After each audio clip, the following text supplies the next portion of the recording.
Good afternoon, 8th standard students. Let's see second part of second lesson from history subject, that is intellectual revolution in Europe.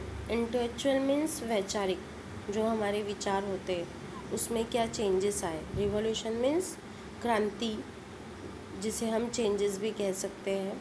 Now Europe के लोगों में विचारों में जो नई क्रांति आई, नए चेंजेस आए, रिवॉल्यूशन आया, वही हम इस टॉपिक में पढ़ने वाले हैं। Due to the changes during the renunciation period, जैसे कि मैंने बताया renunciation means rebirth, Europe proceed from medieval to modern as.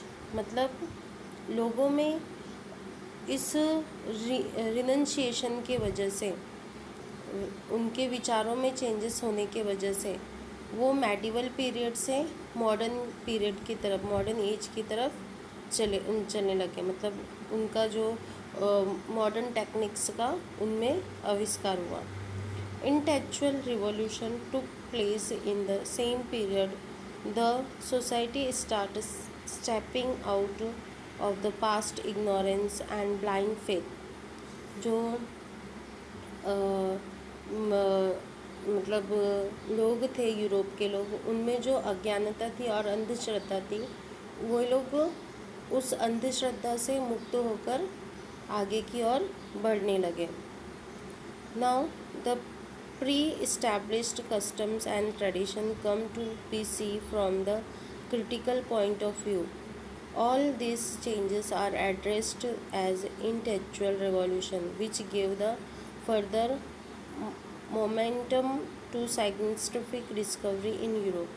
और क्या हुआ, इन रूढ़ियों और मान्यताओं तथा घटित घटनाओं की और वैज्ञानिक और जो टेक्निक्स था उनका, उसके दृष्टिकोण में चेंजेस आया और ये चेंजेस उनको मॉडर्न एज की तरफ लेकर गया।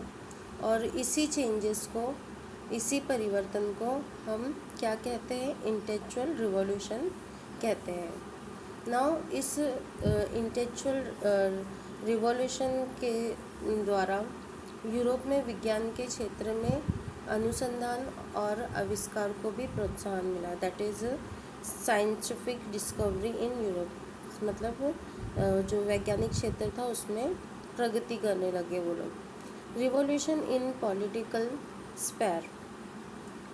पॉलिटिकल स्फीयर मीन्स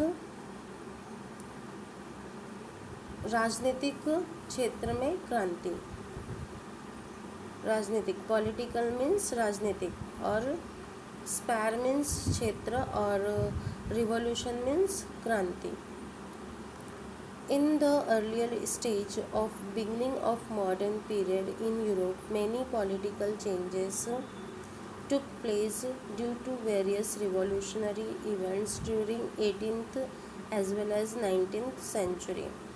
आधुनिक युग मीन्स मॉडर्न एज के प्रारंभ के वजह से यूरोप में राजनीतिक क्षेत्र में भी परिवर्तन हुए और 18th सेंचुरी से लेकर 19th सेंचुरी तक में क्रांतिकारी घटनाएं घटित हुई। During this period there was development of parliamentary democracy in England. There was a change in the form of cabinet system. The bill of rights 1689 leads limitation on the power of the king. The sovereignty of parliament was established. Means क्या हुआ, इस क्रांति युग में, मतलब revolutionary period में, England में संसदीय लोकतंत्र का विकास हुआ। मतलब लोगों को अधिकार मिले, उनका कैबिनेट बना। और 1689 में बिल ऑफ राइट्स के कारण राजा के अधिकार जो थे, जो राजा शासन करते थे, वो कम हो गया और संसद की संप्रभुता स्थापित हो गई। फिर पार्लियामेंट, सर्वेजियनिटी पार्लियामेंट जो था वो स्थापित हुआ। इस्टेब्लिश्ड होना मतलब स्थापित होना। नाउ इस तरीके का चेंजेस पॉलिटिकल स्टेटस में आया। Now American war of independence with the background of revolutionary development in Europe में जो क्रांतिकारी गतिविधियाँ घटित हुई, मतलब जो भी चेंजेस आया, it is equally important to think about the American war of independence. तो अमेरिका में भी जो युद्ध शुरू हो गया अपने स्वतंत्रता को लेकर, उनको भी उन पर भी ये यूरोपियन कंट्रीज़ जो थे वो राज करते थे, शासन करते थे। तो अमेरिकन लोगों में भी थोड़े बहुत सोचों में परिवर्तन आए, जिसके वजह से वहाँ पर वॉर शुरू हो गया उनके इंडिपेंडेंस को लेकर। With the discovery of America, the European countries turned their attention towards the continent. The impartiality European countries took control of different regions of America and established their colonies. Means America महाद्वीप की खोज होने के बाद Europe के देशों का ध्यान अमेरिका महाद्वीप की ओर आकर्षित हुआ। साम्राज्यवादी यूरोपीय देशों ने अमेरिका महाद्वीप के विविध प्रदेशों को अपने नियंत्रण में कर लिया था, और इंग्लैंड ने उत्तरी means that is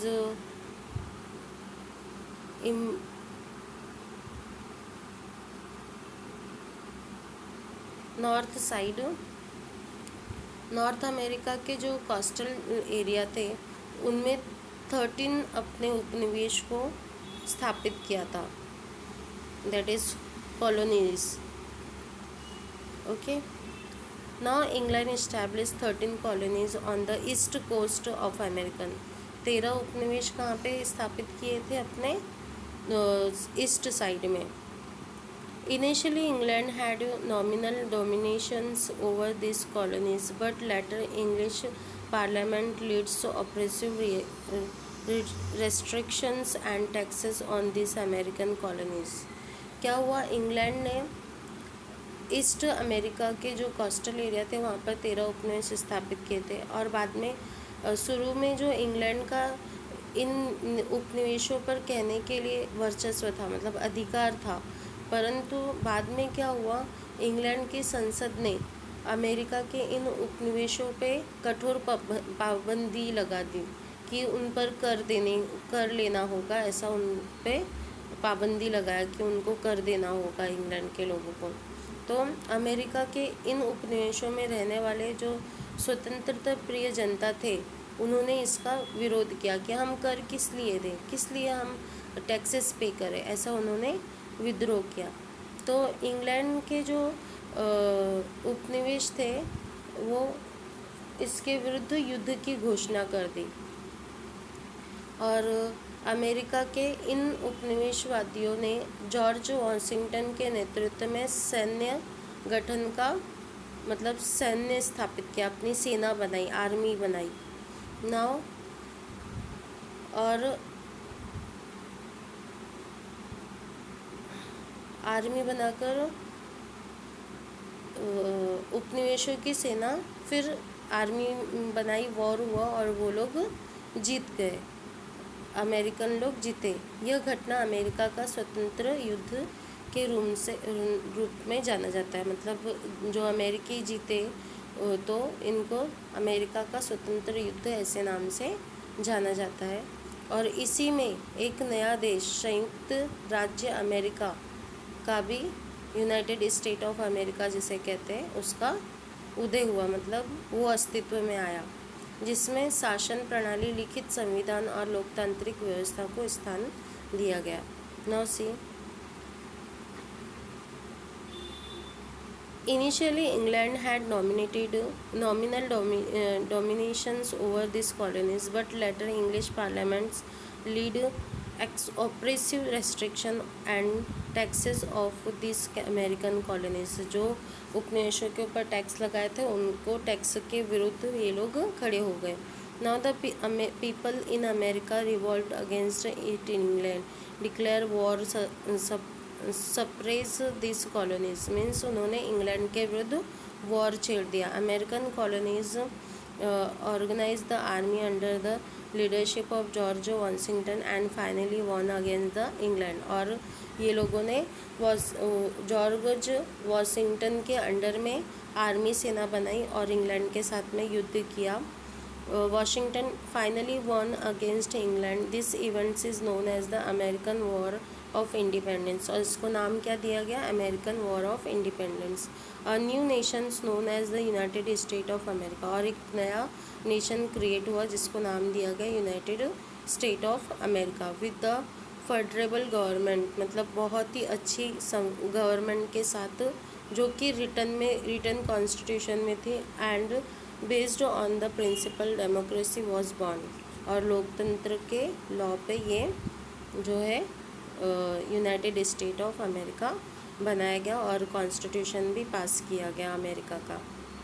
now French revolution in 1789 AD the people of France revolted against the uncontrolled and unjust monarchy and feudalism and established a republic. This event is known as the French Revolution. French Revolution means France की राज्य क्रांति। France में जो changes हुए उसे हम देखो, Europe में चेंजेस आने के कारण ही ये अमेरिका में चेंजेस आया। अब फ्रांस में क्या चेंज आया वो हम देखेंगे। 1789 में फ्रांस की जनता ने वहाँ की निरंकुश और अन्यायकारी राजतंत्र और रियासतदारी व्यवस्था के विरुद्ध में विद्रोह किया और अपना कॉन्स्टिट्यूशन बनाया। कॉन्स्टिट्यूशन मतलब अपना लॉ बनाया। वहाँ के रियासतदार मतलब राजाओं और इन लोगों के अगेंस्ट में खड़े हुए और अपना कॉन्स्टिट्यूशन बनाया। यह घटना फ्रांस की राज्य क्रांति के रूप में जानी जाती है और फ्रांस की राज्य क्रांति ने विश्व को स्वतंत्रता, समता और बंधुता जैसे मूल्यों की देन दी। और यहाँ पर क्रांति होने की वजह से जो अदर देश थे उनके अंदर लिबर्टी, इक्वलिटी और फ्रेनिटी ये क्रिएट हुई। Now see this events is known as the French revolution. The French revolution gave the world the 3 values liberty, equality and fraternity. ये ध्यान रखो, हाँ क्वेश्चन आता है क्या दिया फ्रेंच के रिवॉल्यूशन ने वर्ल्ड को, क्या दिया? तो 3 वैल्यूज़ दी है, लिबर्टी, इक्वलिटी और फ्रेटर्निटी। लिबर्टी मीन्स स्वतंत्रता, इक्वलिटी मीन्स समता और फ्रेटर्निटी मीन्स बंधुता, मतलब भाईचारे का। इन world history, among the political revolution, the American War of Independence and French Revolution have a very important place. विश्व के इतिहास में जो राजनीतिक क्रांतियाँ हुई उनमें अमेरिका का स्वतंत्र युद्ध और फ्रांस की राज्य क्रांति को विशेष महत्व दिया जाता है। Now industrial revolution. Industrial means औद्योगिक क्षेत्र में हुई क्रांति, उसे हम इंडस्ट्रियल रिवॉल्यूशन कहते हैं। इंडस्ट्री का सेटअप होना और मशीनरीज़ का इस्तेमाल करना, यही सारी बातें इस औद्योगिक रिवॉल्यूशन में हम देखेंगे। इंडस्ट्रियल रिवॉल्यूशन में जैसे कि जहाँ पे हाथ काम होता था वहाँ पे मशीन काम होना शुरू हो गया, ये सारे चेंजेस हुए। In the latter period of 18th century, there were many technologies inventions in Europe. There was a production with the help of machines running on steam. The cottage industries were replaced by big factories. Cottage industries में जो घर में काम करते थे, हाथों से काम करते थे, वो किस में सेटअप हो गया? फैक्ट्रीज में सेटअप हो गया। Machines came to be used instead of handloom, railway and steamer become the mode of transportation और रेलवेज सेटअप हो गए ओके ट्रांसपोर्टेशन के लिए। The age of machines began and that is known as the industrial revolution. Machine का इस्तेमाल होने लगा, इसी को क्या कहते हैं? इंडस्ट्रियल रिवॉल्यूशन कहा जाता है। Now industrial revolution began in England and then spread it other part of west. ये पहले कहाँ पे शुरू हुआ? इंग्लैंड में। उसके बाद में ये सारा जो मशीनरीज का स्प्रेड हुआ धीरे धीरे अदर पार्ट्स में of the west side. Western जो ब्रिटिश थे उनको वेस्टर्न भी कहा जाता है, तो वेस्ट साइड के अदर पार्ट में भी इस्तेमाल होने लगा। During this period England enjoy industrial prosperities and came to be describe the world factory. और इसी के वजह से इंग्लैंड जो है किस नाम से जाने लगा? वर्ल्ड फैक्ट्री के नाम से जाने लगा, मतलब विश्व का कारखाने के रूप में इसका वर्णन किया जाने लगा। Now rise of capitalisms with the discovery of new routes beginning a new era of trade between Europe and Asia. Capitalism मतलब पूंजीवाद, जिनके पास पैसे होते, पावर होता है, उसे हम कैपिटलिज्म्स कहते हैं। कैपिटलिज्म का कैसे उदय हुआ, विकास हुआ, राइज हुआ, कैसे आया वो देखो। नए समुद्री मार्गों की खोज हुई और इसके बाद में यूरोप और एशिया महाद्वीप जो थे उन देशों के बीच नया युग प्रारंभ हुआ। व्यापार करने लगे लोग एक दूसरे से, और समुद्री मार्ग से पूर्व देशों के साथ व्यापार करने के लिए अनेक व्यापारी आगे आए, परंतु अकेले एक ही व्यापारी के लिए जहाज के साथ विदेश में माल भेजा जाना संभव नहीं था। इसके लिए अनेक व्यापारी क्या हुए, इकट्ठा हुए और आपस में व्यापार करना प्रारंभ कर दिया, ट्रेड करना। और इसी से समभाग पूंजी वाले कई व्यापारी कंपनियों का भी उदय हुआ और पूर्वी देशों के साथ चल रहा व्यापार लाभदायी हुआ, और इस व्यापार द्वारा देशों की आर्थिक संपन्नता बढ़ गई। और परिणाम स्वरूप क्या हुआ? यूरोप के शासन व्यापारिक कंपनियों को सैनिकी संरक्षण और व्यापारिक सुविधा देने लगे। इस व्यापार के कारण यूरोपीय देशों के धन संचय में वृद्धि हुई, मतलब कि वो काफ़ी उनके पास पूंजी जमा हो गई। इन धन संपत्ति का उपयोग पूंजी के रूप में व्यापार और उद्योग धंधों में किया जाने लगा। इसके कारण यूरोप के देश में पूंजीवादी अर्थव्यवस्था का उदय हुआ, दैट इज़ द कैपिटलिज्म्स।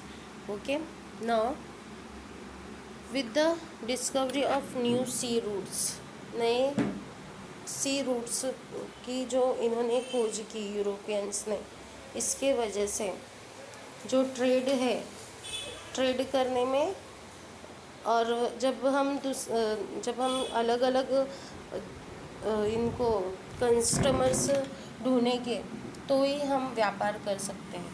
तो इसी वजह से इन लोगों ने, यूरोपियंस ने पहले क्या किया, रूट्स अपने सी रूट से अलग अलग कॉन्टिनेंट्स पे गए, अलग अलग देश की खोज की और उसके बाद में उन देशों के साथ में ट्रेड करने लगे। Now began a new era of trade between Europe and Asia. Many traders came forward to trade with eastern countries through the sea routes. Eastern countries के साथ में ये लोग व्यापार करने लगे with the help of sea route, क्योंकि पहले तो एरोप्लेन वगैरह नहीं थे, रोड फैसिलिटी इतनी नहीं थी, तो सी रूट से करते थे।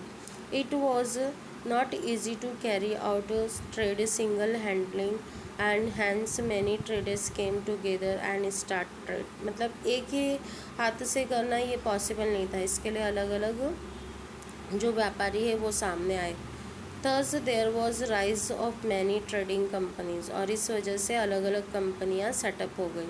Now trade with oriental countries were very profitable and responsible for economic prosperity, और इस वजह से जो कंट्रीज़ थी वो बहुत ज़्यादा प्रॉफिट कमाने लगी, और प्रॉफिट के वजह से क्या हो गई, उनके पास पैसे आने लगे, वेल्थ आने लगा। Hence European rulers start giving a military protection and trade concession to this trading company.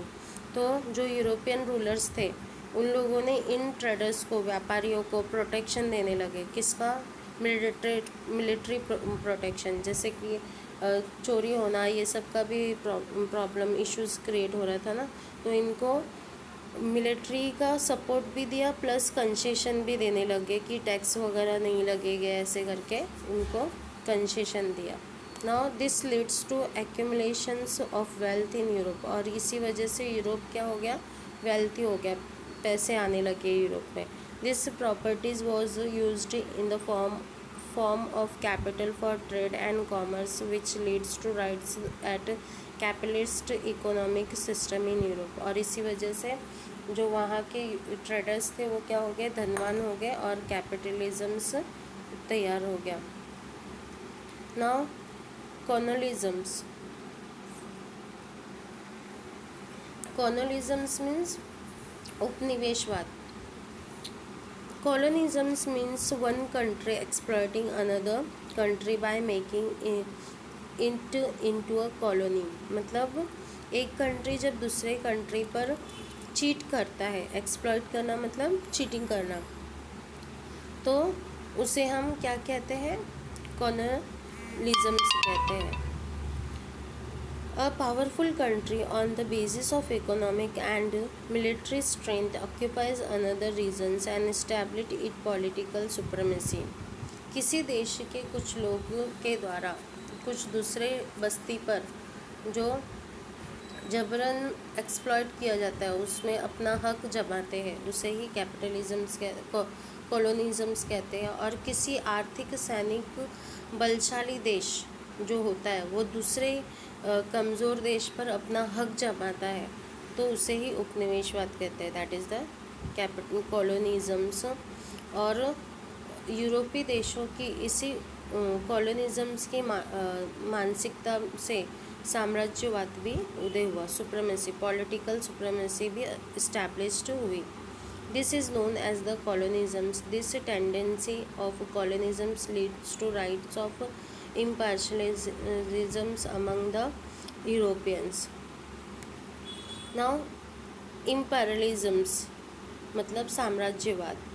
Imperialisms means a system in which a powerful country control the other countries by establishing its overall dominations and establishing many colonies। मतलब एक powerful जो country होती है वो दूसरे छोटे छोटे colonies पर अपना हक जमाती है, उसी को हम इम्पेरियलिज्म्स कहते हैं। Many countries from Asians and African continent felled prey to this imperialisms aspirations of this European nation. मतलब यूरोपियन कंट्रीज़ क्या पावरफुल हो गई थी, तो ये यूरोपियन कंट्री अलग अलग हमारे एशिया अफ्रीका पर जो है अपना हक जमाने लगी, अपना साम्राज्य स्थापित करने लगे। Imperialisms of British East India companies in India. You know India में ब्रिटिशों ने ईस्ट इंडिया कंपनी की स्थापना की थी।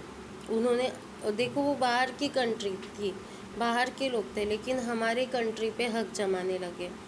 ओके, तो इसी वजह से हमने ये लेसन जो हमको दिया है पढ़ने के लिए कि किस तरीके से यूरोप में जो चेंजेस आया उसी वजह से हमारे देश पर भी जो है ये लोग कब्जा करने लगे और अपना वर्चस्व स्थापित करने लगे ना। There was a competition among the European countries for acquiring trade monopoly in India.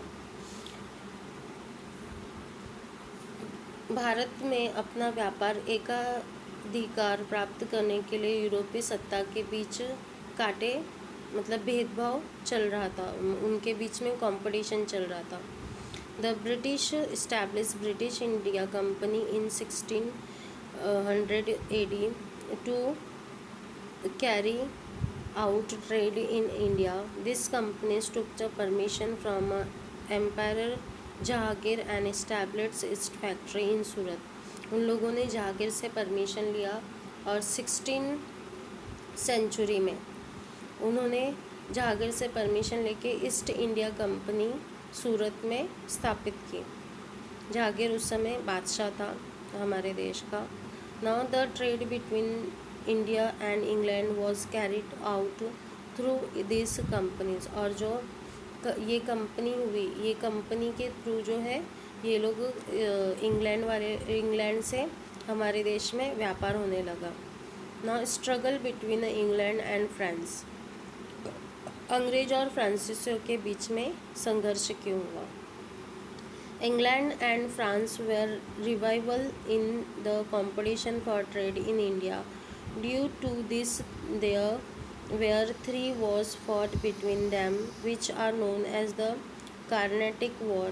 In the Third Carnatic War, England finally defeated France.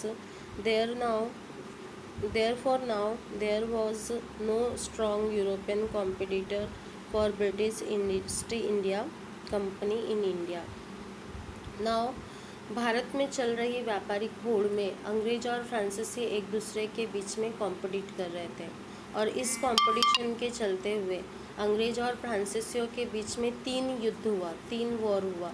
ये युद्ध कर्नाटक युद्ध के रूप में जाना जाता है। इसे नाम दिया Carnatic war, that is Karnataka war. तीसरा कर्नाटक वॉर जो था, अंग्रेज़ों ने फ्रांसीसियों को निर्णायक रूप से पराजित कर दिया। जो ब्रिटिश थे उन्होंने फ्रांस को हरा दिया इस तीसरे युद्ध में, कर्नाटक वॉर में। नाउ इसके वजह से क्या हुआ, ईस्ट इंडिया कंपनी बहुत ही पूरी तरीके से सब जगह पे फैल गई और भारत में ईस्ट इंडिया कंपनी के सामने कोई भी अपोजिशन में नहीं खड़ा था। ईस्ट इंडिया कंपनी खुद ही अपना व्यापार अच्छी तरीके से चला रही थी। Foundation of rule of India company in Bengal. Bengal में ब्रिटिश ईस्ट इंडिया कंपनी की सत्ता की नींव कैसे रखी, वो हम इस पॉइंट में देखेंगे। The Bengal provision was one of the most prosperous provisions in India. In 1756 AD, Surat Daulat become the Nawab of Bengal. East India Company officers misused the trade concession obtained from Mughal Empire in Bengal provisions. The English built fortification around the factories at Kolkata without the permission of the Nawab. Hence, Surajuddaula captured the factory at Kolkata. This created the discontent in England. Robert Clive diplomatically bribed Mir Jafar, the commander-in-chief of the Nawab's army, and also promised to make him the Nawab of Bengal. Nawab Surajuddaula and the British troops met at Plassey in 1757 AD. But under the leadership of Mir Jafar, the Nawab's army made no move to actually join the battle, and hence Sirajuddaula was defeated. क्या हुआ कि बंगाल प्रांत में भारत का अत्यंत ही समृद्ध और संपन्न देश माना जाता है। तो 1756 में सिराजुद्दौला बंगाल के नवाब पद पर थे और ईस्ट इंडिया कंपनी के अधिकारियों ने मुग़ल शासक के से बंगाल प्रांत में व्यापार करने की ऐसे सुविधा मांगी, तो उन्होंने दिया परमिशन। और ये अधिकारी उन व्यापारी को सुविधा दुरुपयोग करते थे। ये जो व्यापारी थे, जो सुविधा दी गई थी उन लोगों को, सिराजुद्दौला ने दी थी, उसका ये लोग जो इस कंपनियां थी उसका दुरुपयोग करते थे। अंग्रेज़ों ने नवाब से अनुमति प्राप्त किए बिना ही कोलकाता में अपना गोदाम चालू कर दिया, गोदाम खड़ी कर दी और इसके कारण सिराजुद्दौला ने अंग्रेज़ों पर आक्रमण किया। तो कोलकाता का गोदाम अपने नियंत्रण में ले लिया सिराजुद्दौला ने और इस घटना से अंग्रेज बहुत ही असंतोष हुए। मतलब उनके मन में ये सिराजुद्दौला के विरोध में ऐसे उनके मन में चल रहा था। तो रॉबर्ट क्लाइव ने कूटनीति का सहारा लेते हुए नवाब के सेनापति मीर जाफ़र को नवाब पद पर ऐसा उनको लालच दिया कि आपको नवाब पद मिलेगा। किसे? नवाब मीर जाफ़र को। तो ऐसे लालच देकर उनको अपने फेवर में कर लिया। फिर 1757 में प्लाजी में नवाब सिराजुद्दौला और अंग्रेजी सेना के आमने सामने आई, मतलब कि लड़ाई हुई, परंतु मीर जाफ़र के नेतृत्व में नवाब की सेना ने युद्ध में भाग नहीं लिया। नवाब के साथ में मीर जाफ़र अंग्रेज़ों के साइड हो गया था, तो इसी वजह से वो लोग सिराजुद्दौला के साथ में जो है सेना खड़ी नहीं हुई। इसके वजह से सिराजुद्दौला जो था वो हार गया, क्योंकि मीर जाफ़र अंग्रेज़ों के साथ में मिल गया था, क्योंकि अंग्रेज़ों ने उसे लालच दिया था कि हम तुम्हें गद्दी देंगे बंगाल की। Okay, now Mir Jafar became the Nawab of Bengal with the support of British, but later he started prospecting against the British, and hence his son-in-law Mir Qasim was made the Nawab. Mir Qasim tried to put restriction on the illegal trade of British, hence once again Mir Jafar was made the Nawab of Bengal. क्या हुआ? अंग्रेज़ों के समर्थन के वजह से मीर जाफ़र बंगाल का नवाब बन गया, क्योंकि सिराजुद्दौला को उन्होंने हरा दिया। आगे चलकर क्या हो गया, अंग्रेज़ के विरुद्ध में ये सिराजुद्दौला था, सिराजुद्दौला हो गया, जिसके लिए वजह से उसने अपने दामाद, सन इन लॉ मीन्स दामाद को, अपने बेटी के मिस्टर को उसने नवाब बनाया, और मीर कासिम नाम था उसका। मीर कासिम ने अंग्रेज़ों के जो अवैध व्यापार हो रहे थे, जो ट्रेड हो रहा था इलीगल तौर पे, उसको रोकने का प्रयास किया।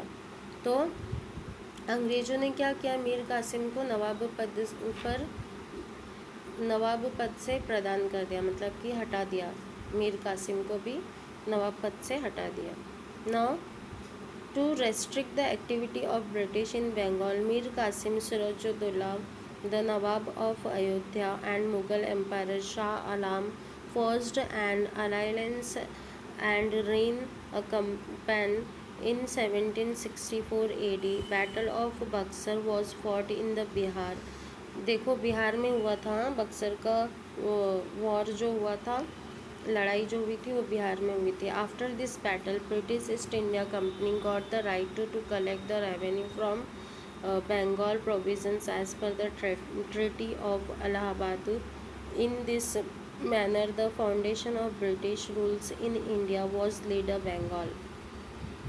क्या हुआ कि बंगाल में चल रही अंग्रेज़ों की गतिविधियों पर अंकुश रखने के लिए मीर कासिम और अयोध्या का नवाब शुजा-उद-दौला और मुग़ल शासन शाह आलम ने अंग्रेज़ों के विरुद्ध एकत्रित होकर अभियान किया। 1764 में बिहार के बक्सर नामक स्थान पर युद्ध शुरू हुआ। इस युद्ध में अंग्रेज विजयी हो गए, जीत गए, और इस युद्ध के पश्चात इलाहाबाद की संधि के अनुसार बंगाल के सूबे पर दीवानी अर्थात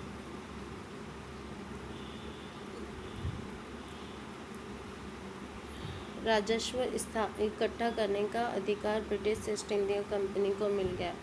मतलब रेवेन्यू कलेक्ट करने का अधिकार किसको मिल गया, ये ब्रिटिशों को, ईस्ट इंडिया कंपनी को। इलाहाबाद जो था, इलाहाबाद ट्रीटी से उन्हें ये अधिकार मिला, और इस प्रकार भारत में अंग्रेजी सत्ता का जो नींव था वो बंगाल में भी हो गया। मतलब अंग्रेजी जो थे वो बंगाल में भी अपना अधिकार जमा लिए। Okay, now we stop here, we this continue in the next lecture. Okay, bye bye, take care.